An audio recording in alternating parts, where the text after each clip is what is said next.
అందరికీ ఈ నమస్కారం. రోజు వచ్చిన ఎన్నికల ఫలితాల్లో టీడీపీ విజయ జెండా ఎగరేసింది.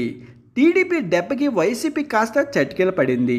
కానీ ఇక్కడ టీడీపీ గెలుపుకి, వైసీపీ ఓటమికి రెండింటికి పవన్ కళ్యాణే కారణమంటున్నారు ఆయన అభిమానులు. పవన్ కళ్యాణ్ జనసేన పార్టీ, చంద్రబాబు నాయుడు టీడీపీ పార్టీతో కలిసి ఈ ఎన్నికల్లో పాల్గొన్న సంగతి తెలిసిందే.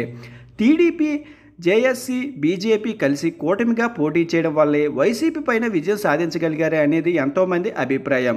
ఇందులో క్రెడిట్ ఎక్కువగా పవన్ కళ్యాణ్ అభిమానులు తమ పవర్ స్టార్ పవన్ కళ్యాణ్కి ఇచ్చేస్తున్నారు. పిఠాపురం నియోజకవర్గంలో పవన్ కళ్యాణ్ సునామీకి వైసీపీ కొట్టుకుపోయింది అంటూ సోషల్ మీడియాలో తెగ పోస్టులు పెడుతున్నారు. కాగా అసెంబ్లీ ఎన్నికల్లో జనసేన అధినేత పవన్ కళ్యాణ్ తన సమీపంలో వైసీపీ అభ్యర్థి వంగ గీతుపై గతంలో ఎన్నడూ లేనంత విధంగా 70,354 ఓట్ల మెజారిటీతో విజయం సాధించారు. దీంతో ఈ గెలుపుకి పవన్ అభిమానులు ఒక రేంజ్లో సెలబ్రేషన్ చేసుకుంటున్నారు. ఇక పవన్ కళ్యాణ్ గెలిచిన విషయం తెలుసుకున్న ఆయన కుటుంబ సభ్యులు ఎంతో భావోద్రేయానికి గురయ్యారు.